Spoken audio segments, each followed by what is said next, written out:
AVR or Texas Instruments? Give me a brand. American chip. How about an NSA chip? Oh, microchip. Okay.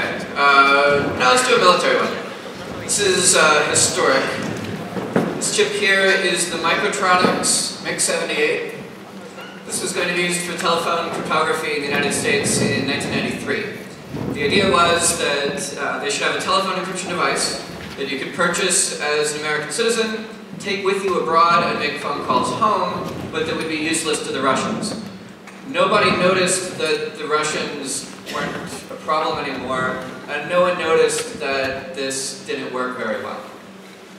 Matt Blaze found a bug in this chip, which was that the trick it used to expose its session key to a wiretapper, it's called the law enforcement access field.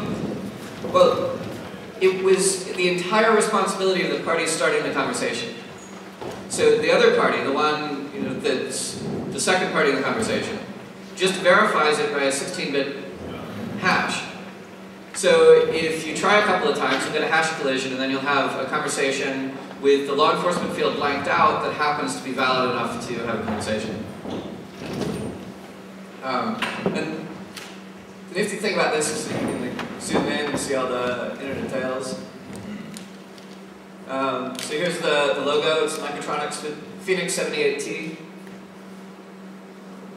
It's like on CSI. It's enhanced. You can also see the model number here in the corner, the V and this logo here. That says that it's from VLSI Technology. The M says that it's mil-spec, and then 06578. That's either a lot number or it's the number of the base that they built this on. And when they designed this chip, it's called a repeated row ASIC, which means that in these rows, you just have the same transistor or gate repeated, and then the entire design comes not from changing the transistors, but changing the metal layer that wires them together. That's all of these wires that are jumping around. This is a particularly empty corner. If I jump over here, it's just filled. So I figured I'd share some pictures early in order to grab your attention. Do I still have a few minutes, or is it time for me to begin? Does anyone know? Okay, I can sing a song. I have other pictures. I think someone requested microchip.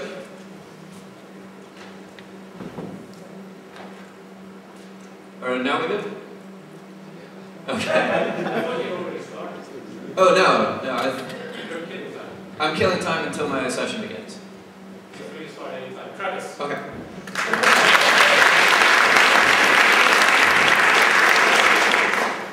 So my name is Goodspeed, and I'm here to share with you a vulnerability that I first published 1 month ago at the Usenix Workshop in Offensive Technologies. That was the academic version. This is the let's beat the living shit out of everything version. So if you appreciate offensive security, you will love this lecture. It comes about every now and then that you find what you think is a new vulnerability. You find that someone else found it first. In my case, it is exactly one person. That's Orson Welles, who exploited it in 1938. And this remained a no day between 1938 and last month, which might be a record. Prior work of mine is the Goodspeed. I made an open source JTAG debugger. You can plug the wires of this into any other device, dump its firmware, and reverse engineer it. Having reverse engineered it, you find all sorts of bugs, which you can remotely exploit just as you could on a computer. This is one of the Goodspeed's victims. It's classroom remote control. It's also used for audience polling. So if I cared enough about what you thought to waste your time with multiple choice questions, I could have A, B, C, and D on the screen. I could make each one of you buy this piece of shit for $50, and then you could push a button and I would get a graph on my display. It's also used for attendance checks and quizzes in universities. By dumping the firmware, I found that it used no cryptography, and the trick to receiving it was knowing that the starter frame delimiter was 1, 2, 3, 4, 5, 6, or 12, 34, 56 hex. I also take microchips apart. The photographs that I was showing earlier were my own. You can zoom in enough to see the logo. This is Texas Instruments ChipCon device that was made at TI Norway. You can also read the initials of the designers off of these chips and all sorts of things like that. I made a packet sniffer for the Microsoft wireless keyboard. This is a Bluetooth model that I threw together in Berlin a few weeks ago. The idea is that you just flip the switch to turn it on, and then the Nokia N900 on the right can connect by Bluetooth to the keyboard sniffer, which then sniffs the Microsoft keyboard traffic out of the air and decrypts it. The Microsoft keyboards with dongles use a 5-byte exclusive OR password, which sometimes gets broadcast as clear text up to 3.5 times in a single packet. Every packet, including encrypted ones, has it at least once as clear text. I also think that offensive security should be fun, and there's no reason why you shouldn't make it fun for the whole family. So this is my same keyboard sniffer with a little hospital guy on top and an ambulance car that he can drive. They even include a little block with a bottle of booze and some pills, which might be for your other playset to bring the Lego ambulance in. And toward that end, I hacked the Girltech IM-Me, which is a pink children's toy for text messaging that has a radio to connect to a USB dongle on a laptop or a desktop. So you can put the dongle into your computer, run a Windows Systray application, and your kids can text message each other or their friends through the internet without having to hog the computer or wander into AOL chat rooms. This has been reflashed to show the output of its random number generator. The chip involved is the Chipcon 1110, which I had a few slides back. And if you notice diagonally, like 9064, 9064, 9064, 9064, the random number generator sucks. This wouldn't be a problem, except that this random number generator was used to create ephemeral elliptic curve keys for the smart grid, which meant that you could recover the private key of a smart meter remotely with 2 transactions. It might be possible to do it in one. Did I get I have an audio cable plugged in. Did I get that routed to the speakers? There we go. Okay. So in 1938, Orson Welles had a radio drama called War of the Worlds. It was broadcast on Halloween night, and it scared tons of people. When this was replayed in Peru in a Spanish translation, it got so bad that the local population burned down the radio station. That involved a few more accidents than the American version, because in Peru, when the radio announcer said that the army was driving up the road to fight the aliens, well, the army had heard the same broadcast and was actually driving up the road to fight the aliens. The Master Broadcasting System and its affiliated stations present Orson Welles and the Mercury Theater on the Air in The War of the Worlds by H.G. Wells. So the radio broadcast begins like that, and then it has some music and an introduction, and then there's 38 minutes of fake radio broadcasts, which are inside of the outer one. Because when you're doing a radio broadcast, you have the authority to control anything within your block of time, or at least you did in the 1930s. And you only get interrupted for station announcements or for commercial breaks. The Mercury Radio Theater on the Air was self-funded. It got a grant from the radio station, so it had no commercials, none of any kind. And the first act was 38 minutes long, in which not one single word was spoken out of character, and not one single nothing was said during that time to let you know that it was fiction. Nothing was in the past tense. Nothing was terribly science fiction-y. The actors playing the reporters in this show pretended to know as little about the situation as a reporter might. You know, there's been something that crashed into some field. We don't know what it was. Those sorts of things. And I found that you can use this to remotely inject a layer 1 radio frame on a modern digital wireless network. For example, I can make a BitTorrent file. If you run that BitTorrent file in, let's say, an internet cafe without encrypted Wi-Fi, without a software or hardware bug anywhere, other patrons inside of that same cafe will start seeing fake Wi-Fi hotspots, because I can inject Wi-Fi beacons.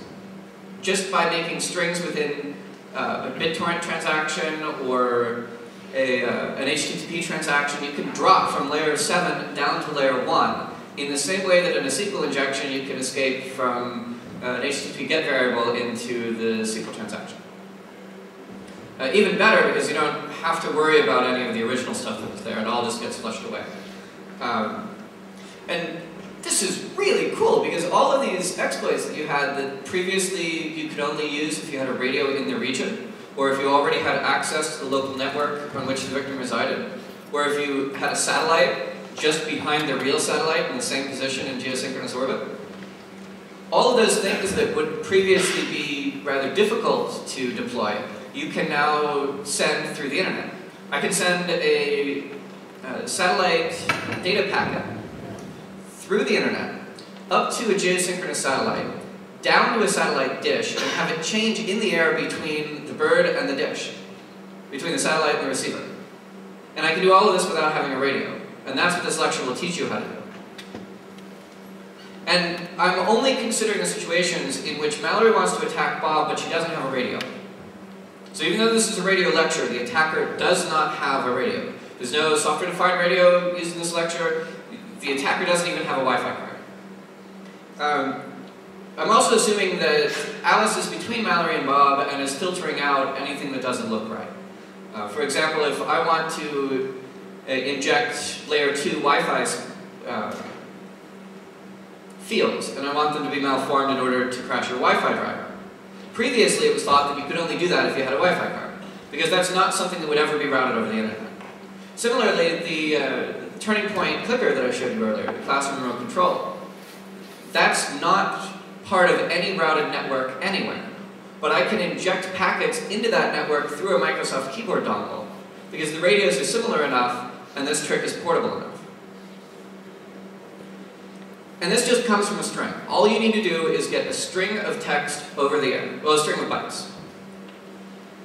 And once you've injected something, you can break it. This is a colleague of mine, Michael Osman, with, this is from a lecture that he and I gave in San Diego. And this is why injection is fun.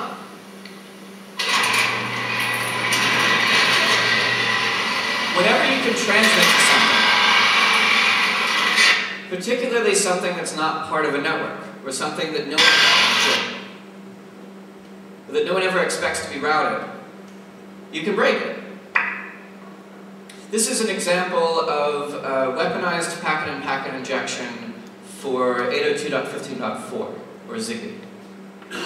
If you send those 4 bytes of zeros in the middle, followed by the A7 and the italicized bytes, as a string inside of a larger packet, which this would be the larger packet, and your checksum at the end of the body is correct, if you send that through the air and you packet sniff, you'll see that bottom packet pop out occasionally.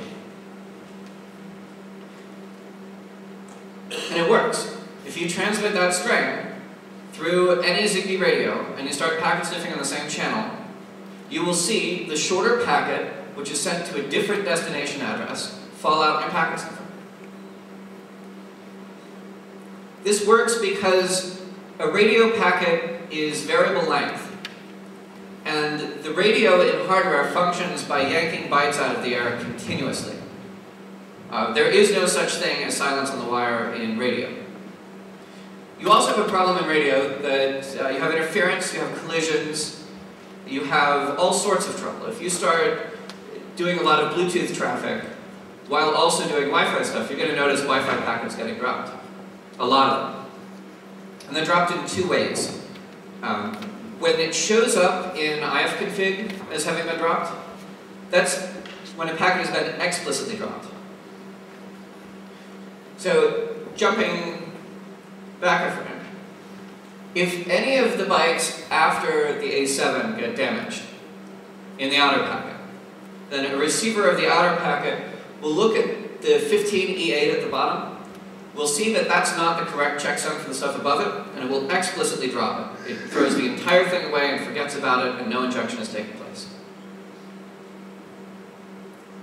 But there are other fields. There's more than just the data and the checksum in a packet, even though that's what your packet sniffer will show you. The part that your packet sniffer is not showing you consists of a preamble and a sync. The preamble is transmitted as digital data, but it's received in analog to do nothing but correct the timing of the receiver. So you have to have that on a transmission, but it doesn't show up in a packet sniffer because the radio isn't actually getting correct bytes until the end of the preamble. After the end of the preamble, the receiver looks for a synchronization field. This is also called a start of frame delimiter. I believe the communications theory guys have a different name for it. And each radio protocol has its own variant of this. In Zigbee, it's A7. In 802.3, it's wired Ethernet at 10 megabits, it's AB.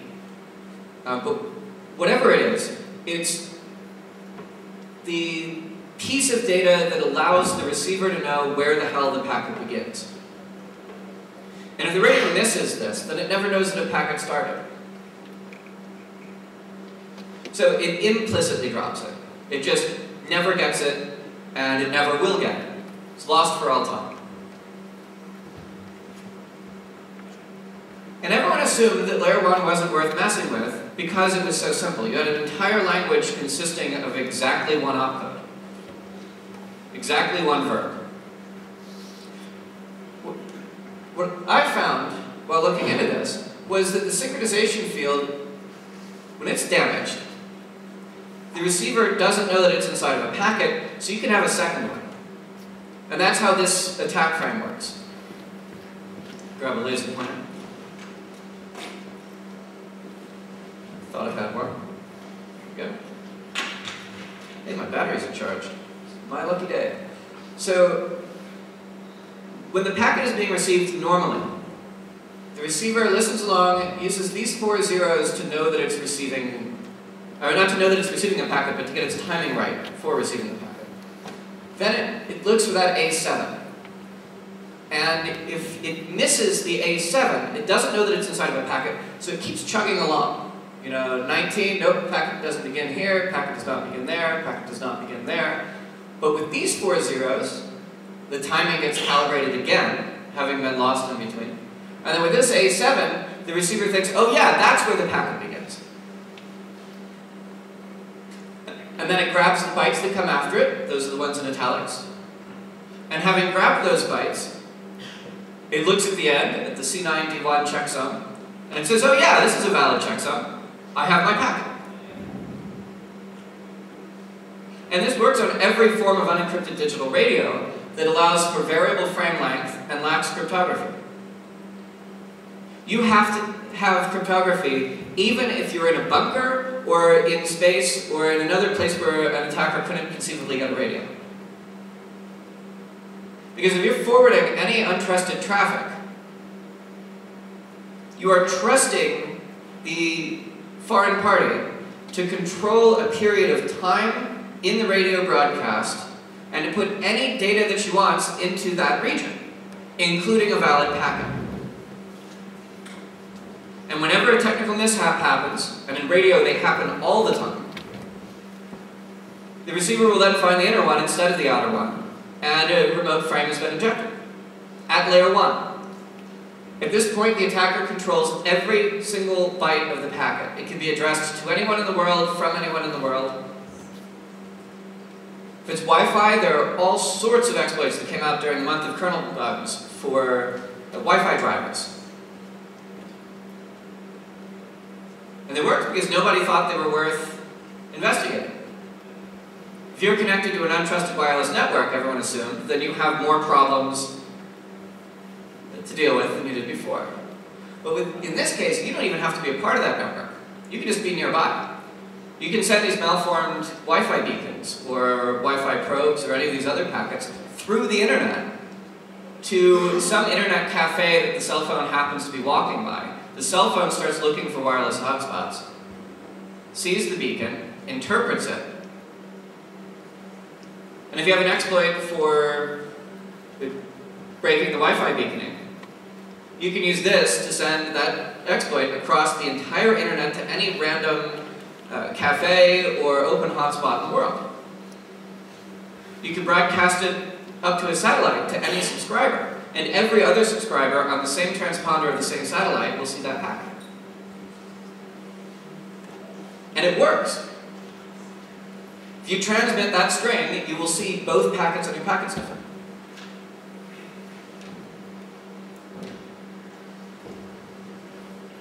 So back to the radio drama. I need to show you that this is not just a hollow analogy, that he actually did in 1938 what I've been doing in 2011. That's not me. So in the same way that a digital radio packet consists of a preamble, a sync, a length, some data, and a checksum, the parts that we care about for packet and packet are the preamble and the sync, which we can kind of just lump together as being the beginning. In the radio drama, or in any radio broadcast, the beginning tells you what you're listening to. It's not like television where they can have a little logo in the corner. War of the Worlds began on one station at the same time that the 1930s equivalent of the Super Bowl was ending on another station. So everybody tuned in late. And in tuning in late, they missed the very beginning of the transmission. They missed being told what they were listening to. This is what they missed. The Master Broadcasting System and its affiliated stations present Orson Welles and the Mercury Theater on the Air in The War of the Worlds by H.G. Wells. Anyone who heard that knew what he was listening to and was not freaked out. There was also a 2-minute fictional introduction. But when that introduction ended, it was just replaced with a little bit of static, and from then on, for the next 38 minutes, for the entire first act, everything was in this style. Change in temperature.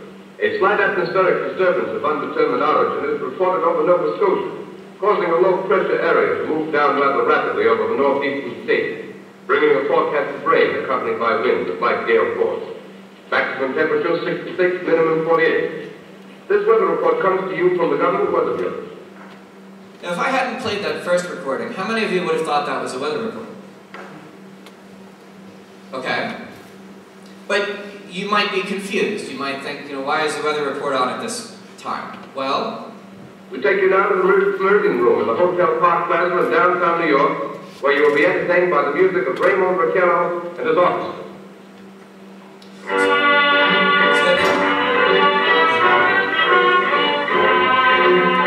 can cut the music. So then the show keeps bouncing back and forth with a music show that gets interrupted by emergency news broadcasts. And each one of these is another start of frame delivery. Each one of these is lying to you about what you're listening to during the period of time in which the Central Broadcasting System was trusting Orson Welles to control what was said over the air. And it kept escalating like that. The beginning parts of the show have, some mysterious object landing in Field, New Jersey. They have weather reports. They have sightings of explosions on Mars. None of which are panicked and none of which are hyped. All of which are done in the style of a legitimate radio broadcast at that time. The only clues would be that the broadcasts themselves were a bit scrunched together. They weren't repeating these interruptions. And not too long into this, it starts switching to a more panicked tone. This is one of the news broadcasts from the middle of the day. In a few moments, we will take you to the Princeton Observatory at Princeton, New Jersey. This one. Ladies and gentlemen, I have a grave announcement to make. Incredible as it may seem, both the observations of science and the evidence of our eyes lead to the inescapable assumption that those strange beings who landed in the Jersey farmlands tonight are the vanguard of an invading army from the planet Mars. He continues to give a death toll of the battle in that field. You can imagine why the Peruvians were freaked out when they watched the army drive up the road and then they hear on the radio that the army has just been decimated, losing a force of 2,700 to only 7 machines. And these are the same thing. Up at the top, I've got the recording of this broadcast, which I was chopping up. It's a shame. I hoped to use something that was still under copyright. But, I mean, this region here, this news broadcast, that can stand on its own. That can have anything at the beginning of it that you would normally expect at the beginning of a broadcast. It could have a fake commercial in it, it could have a fake station announcement. Toward the end of War of the Worlds, the central broadcasting system gets destroyed, and the only thing the audience hears is a single amateur radio operator asking if anyone is left alive. That's the end of the first act, just before he jumps back to fictional tone. There's even a little apology in the end, where it says that it's just his attempt at having a little Halloween fun, or hiding in the darkness and jumping out to yell boo. But all of this encapsulation that we do in digital packets, in the 7-layer model, or 4 layers, or 9, or however many there are, it's not real. It's a convenient abstraction. It's a convenient fiction that allows us to think about how networks work without losing our minds. If you try to think of HTTP while including all of the minutiae of TCP, instead of stepping back for a minute and thinking that it's just a socket, then you'll never find the time to write a web server, because then you're going to have to go lower than that. You're going to have to think of what those bytes will sound like on the air and such and such. So we just sort of set those aside for a moment when we're thinking about these things. When we're working at layer 7, we abstract away all of the lower layers, coming back to them if we need to know them. And what we do quite often as hackers is we find a product in which the designer didn't understand the implications of these lower layers. Because you can build an entire web server without understanding anything beneath layer 7. You can know nothing more that there's an address you connect to, you get a socket, here's the HTTP RFC, and you can implement it. You could go your entire programming career without going beneath layer 7. And you could still produce products that would sell rather well. But you couldn't produce secure ones.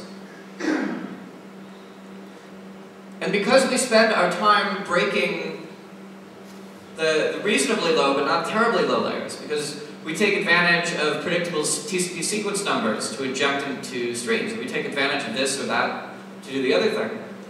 And we learn those sorts of bugs. We know how SQL injection works, we know how stack buffer overflows work. But because we don't have to pay attention to the lower layers, even as we're attacking these things, we skip over them. Layer 1 is so simple, how could it have a bug? Well, it's not going to have anything that will let you do a stack buffer overflow, but it will have something that will allow you to remotely inject packets. So it's worth attacking. This is up here on the right. This is one of those nested Russian dolls. And I was opening one and fiddling with it while working on this research, and the littlest one on the inside is solid. You're not allowed to open that one. What a crock of shit. You should open anything you want. And the same goes for these networking protocols. You know, if you get down to the bottom, if you get down to the data link layer and you say, oh, that's enough, you know, there can't be anything nasty lurking beneath that, you're probably wrong. We also have the problem as an industry that we focus far too much on TCP networks. How many of you have done something nasty to Wi-Fi at any level? Okay. How many of you have done something nasty to Bluetooth? Far fewer.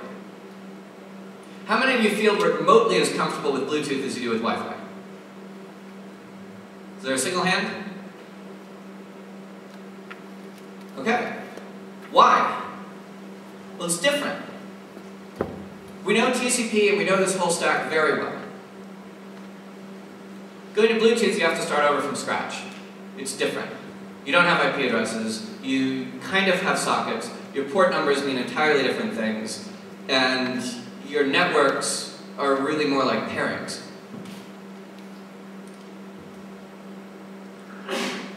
And this encapsulation, this idea of writing at the transport layer and thinking that that will be perfectly wrapped in the layer beneath it without errors, and that that will be perfectly wrapped in the layer beneath it without errors, and so on, only works until you get to a level that has errors. And if this is encapsulation, This is what encapsulation looks like in the presence of errors.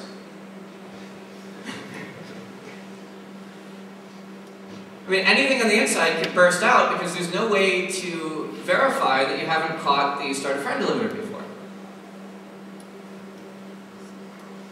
And we build these networks and we build these products based upon layers of abstraction because they're convenient fictions, but they become crutches. These layers of abstraction become boundaries of competence. And because we rely on this abstraction, we become incompetent at the lower levels, or we become incompetent in the weird radios. At the same time that we're taking advantage of regular developers making those same mistakes, just in an area in which we're more comfortable. I mean, we constantly make fun of of product designers who are writing the software and plugging things together and composing these large systems out of components that they don't understand. And we're ignoring a goldmine of vulnerabilities that are sitting just 2 layers lower. I'm kidding, it's not this bad. Because this would never ship. This would.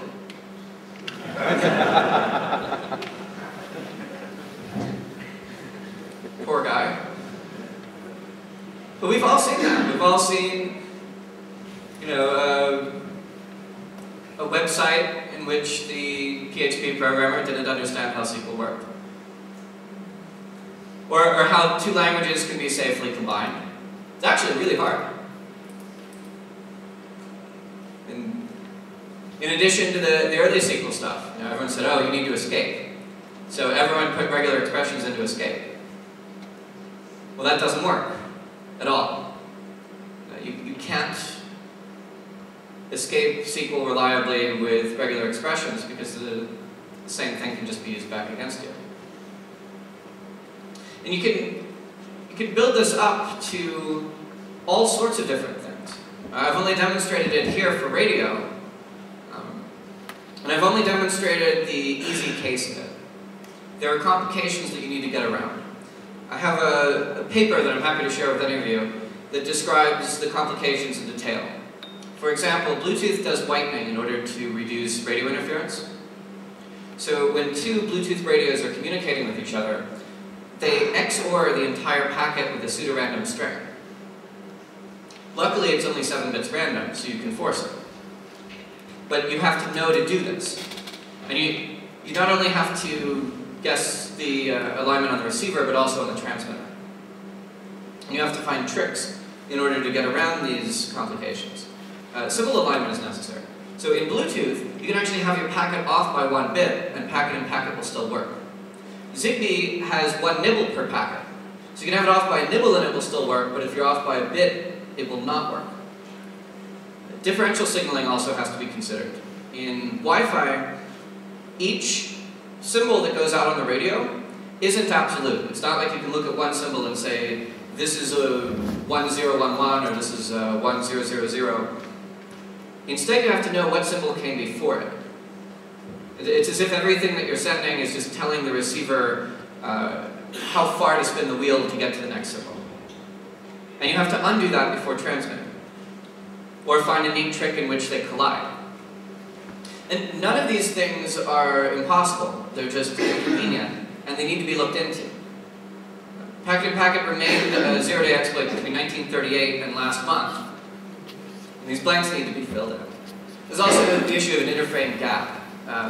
Because Packet-in-Packet is a probabilistic exploit, like as you're attempting to inject a packet, most times it won't work. So you have to retransmit your attack packet a few hundred or a few thousand times. So then the question comes up, how close can 2 inner packets be to one another?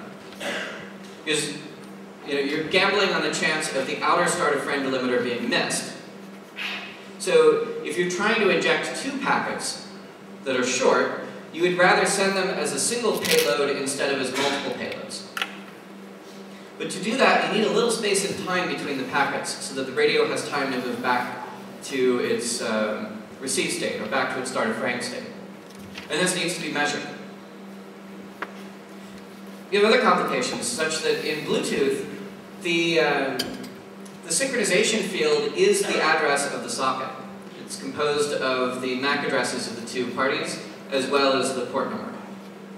So, in Bluetooth, if your phone is sending a Bluetooth packet and my phone is receiving it, my phone won't even know that the packet began because my phone doesn't know the start of frame delimiter for your phone's connection to your Bluetooth adapter. Which means that packet-in-packet doesn't rely on a missed start of frame for Bluetooth. The same is true for the Microsoft wireless keyboards. Every Microsoft keyboard has a different 5-byte XOR key that is also its address. No Microsoft keyboard will notice a packet addressed to another one. It never even knows that it began. And because of this, it might also transmit in the middle of it, which is another complication. Wi-Fi will change the data rate inside of a packet. So every Wi-Fi packet in 802.11b or G will begin at 1 megabit per second. And then, because that's slow, it'll want to jump up to 2 megabits per second for the remainder of the header. But that's as fast as the header will go. At the end of the header, it will jump up to the full data rate. And it also changes its encoding. So the symbols that you need for the beginning are not the same as the symbols that you need for the end. In Wi-Fi, I'm lucky that the symbols needed at the beginning can be created out of the symbols that are used in the end, because the packet-in-packet payload always has to flow through the body of the packet. You also have tricks such as time division multiple access, in which a receiver or a transmitter will only be active during its specified slot. If you can mess with that timing just a little bit, if you can make it transmit just a little bit early, then the starting frame delimiter gets knocked off, and the packet-in-packet injection becomes a hole in one instead of 1 in 1,000. There's also the so 3G uses code division multiple access, in which the radio symbols of each party are actually different from each other. You need to find ways in order to hop across that. There are defenses, most of which don't work. An unpredictable sync, such as the Microsoft keyboard uses, that helps both the defender and the attacker. If you use this in your network, then you make it harder for a remote attacker to inject into your network because he needs to know the start of frame marker. But at the same time, you make it easier for him because once he finds that, he can transmit 1 packet per injection instead of 1,000 packets per injection. Also, checksums are irrelevant because they don't cover the sync. If you think back to my example from the beginning of the lecture, the checksum at the bottom, that is the checksum of the outer packet, was not in italics. It was never interpreted by the receiving radio when the packet fell in. And if you have tricky checksums, or ones that are supposed to be cryptographically secure, while leaving the body of your packet in plain text, then while it's harder to inject into your network, it's still just as easy to inject out of your network. And you can inject between devices. You can inject from a Bluetooth phone into that classroom response system network, because the radios are similar enough. The remote control can't speak Bluetooth, and Bluetooth chips are not very good at receiving the clicker packets. But they both use 1 megabit per second, they both use frequency shift keying, and they both have 1 bit per symbol. And that's enough. The deviations are slightly different, but that's just a reception issue. So you need to encrypt every packet on every network, every wireless network, at least. I've only been able to prove it for wireless networks because I can only inject on wireless networks today. But it's possible that this is portable to wired Ethernet, to 802.3. And that's what's coming next. The only thing at present that keeps me from injecting into wired Ethernet, using the packet-in-packet technique, is that the symbol errors are terribly rare. Ethernet is very reliable. I ran a gigabit Ethernet cable, and I cut one of the wires. and I held the two stripped wires together, and I sent 2 gigabytes of traffic across. And as it was going across, I was taking them apart, putting them together, scratching them, trying everything I could to induce frame errors, and I got exactly 1.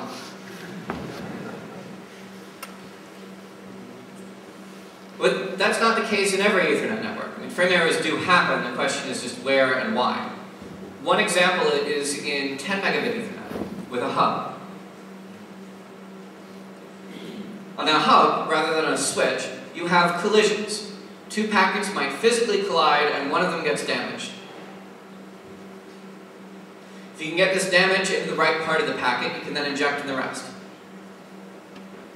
And everything that you need to write the injection payload is found in the 802.3 specification. And it's only 30,000 pages long.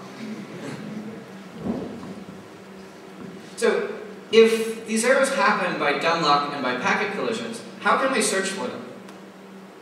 Can any of you write a tool that will scan a network for just those links that introduce frame damage and cause packets to be dropped? Now, looking for packet drops in a traceroute wouldn't be that hard, but can you come up with a way to distinguish between ones that get dropped because the machine is too busy and ones that get dropped because of frame damage? In UDP, if you set the checksum to 0, the packet is always supposed to be accepted. If you could do this all the way down the stack, then you might be able to get a packet across the internet in its full and damaged state, never rejected for a bad checksum. Unfortunately, it will get wrapped inside of ATM and other protocols, and those will have their own error correction. So you're not going to get a full and complete view. But any consistent source of errors is enough for an exploit of this sort. All you need to be able to do is to figure out how to create damage. You don't have to control where it goes. You don't even have to be the one to produce it. You just have to be able to look for it. In radio, it was easy. Radio packets get damaged all the time. You send them, they get dropped, they never come back. You have retry attempts, it's very easy to count these things, it's very easy to turn off checksumming. If your Wi-Fi card refuses to allow you to turn off checksumming, you can do a kernel patch. Or email me if you have that problem on Atheros. But how do you do this for wired Ethernet? It's not something that's impossible, it's just something that's going to require new ideas and new tricks. And if you give me 2 or 3 of those new ideas and new tricks, I can give you packet and packet injection on a wired Ethernet cable in an office on the other side of the world. That'd be pretty damn cool. So, in conclusion, I'd like to suggest that you identify whatever your comfort zone is, whatever layers of abstraction you're using to simplify the things beneath the languages and the protocols that you understand, and figure out how all of that works. Learn Bluetooth, learn how Zigbee works at the radio level. The chips are easy to interface with and it's easy to get packets across. But whatever layers of abstraction you're using to skip out of learning a protocol, or to not have to understand exactly what's going on beneath the hood, I mean, you're free to use those when making a product, but you need to understand what's beneath the hood. So grab the documentation, start attacking devices, pick up papers on security subjects that you haven't looked at yet, and figure out what no one has looked at yet.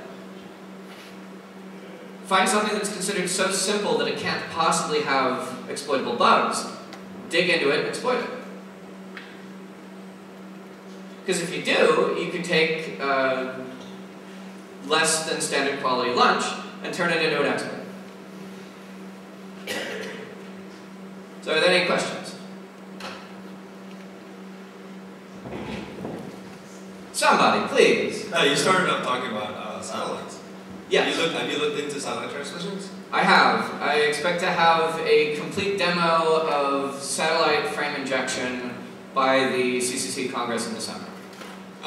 The equipment is already set up, the dish is already aimed at the appropriate satellite, and the way that some satellite internet providers work, if you look at Adam Laurie's or Jim Giavetti's talk, is that a lot of it's unencrypted. And a lot of it's just a bent pipe. They transmit up on 6 gigahertz and it comes down at 4, or it'll come, or up at 20 and down at 12. I forget the exact frequency ranges. And you can sniff it for the KU band just by buying any satellite television card for your Linux machine, and it will just create an Ethernet adapter. You'll have like F5 or whatever. And you can run TCP dump on it, just as you would normally run TCP dump. You can get all of these packets out. So this creates an attack situation in which a less than perfectly funded attacker, someone who has a few $100s to spend, can install a satellite dish, sniff traffic that comes down the link. Okay, but prior to this, the only way to inject back into it would be to get access to an internet backbone and to shove the packets in that way.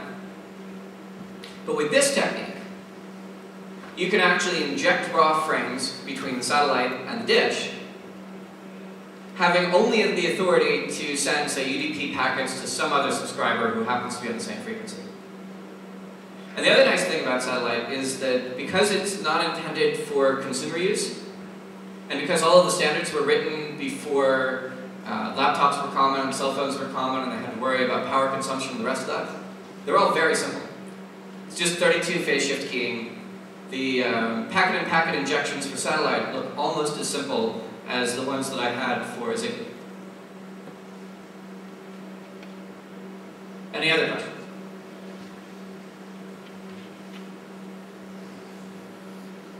None at all? Be neighborly. Don, ask me a question. So, we talked previously about splitting this in GSM. Yes. Have you come up with any techniques that we cover? So, as well as I've been able to find, GSM has standard payload widths, and the regions that you would control as an attacker are significantly fewer than those, or significantly smaller. As I mentioned at the beginning, packet-in-packet works when the radio protocol is unencrypted. So presumably Swedish GSM would not be vulnerable, but Indian GSM might be. The next part of that is that you need to figure out how to create a small packet to send as your payload. And I've not yet been able to find a small packet that will fit within, say, a text message or a region of GSM that I know that I can control. Again, though, I'm not an expert in GSM, so I'll have to work on that. New tricks are needed. Yes? On the Ethernet, wired Ethernet thing, would it be possible to fake collisions, or is that another channel? You can produce collisions in through, say, JavaScript in a web browser. All you have to do is create enough outbound traffic from 2 machines that it can't possibly work as inbound traffic on the 3rd machine. And in an Ethernet hub, as traffic becomes more common, more packets will collide. This is why you would never get 10 megabits of throughput out of a busy non-switching hub. Unfortunately, non-switching hubs are rather hard to find. They've become something of an antique item, and they're kept around for maintenance. So if you want to packet sniff on a switched network, you have to do arc poisoning and all of these other ugly things that might change the problem that you're trying to measure. So system administrators will sometimes carry around a small hub, plug that hub in, and use that to tap into the exact link that has the traffic they want to sniff, especially for appliances and devices that are hard to get accounts on, or accounts with privileges for sniffing. I need to find more common situations than that, because it's not a terribly valuable exploit if you have to call up the system administrator and social engineer him into going over to the rack, unplugging a cable, plugging this hub, and start sniffing, just so that you can inject. Okay. Hey, please watch this exact link while I attack it. Make sure that you have a recording of what I'm about to do. You mentioned with the Wi-Fi that it jumps frequency at 300%. Yes. And you mentioned that you have done injection on Wi-Fi successful? Wi-Fi injection is about that close. I've gotten damaged frames through, but not complete. So you're going to publish the corrected Oh yes. values so that I'm expecting a Scapy plugin that will take one Ethernet or Wi-Fi frame and then, change the rates around and put the wrapper around it such that when you send it over Wi-Fi at the presumed data rate that you give to Scapy, it will fall out at the end. And at that point, you'll be able to do packet and packet injection with Python. Sweet. Is it already like planned or in work or? Yes, one of the other authors in this paper, well, two of them, Ryan Spears and Ricky Malgueras, have been working with Scapy adding 802.15.4 support. And I'll have to check whether or not it's been upstreamed, but we at least have a private version which does ZigBee packet and packet. If it's not upstream, I can help you. I can talk to Philip. Ryan already has commit access, and I think Ricky does too. So. Alright, thank you kindly. I hope you enjoyed it. Oh, alright.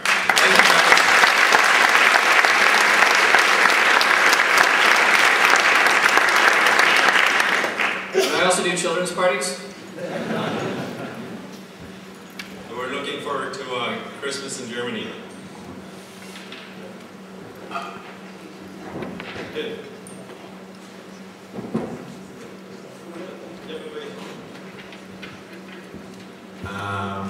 Okay, thanks, Travis. That's it's been a really good conference this year, and we're very happy with the speaker lineup.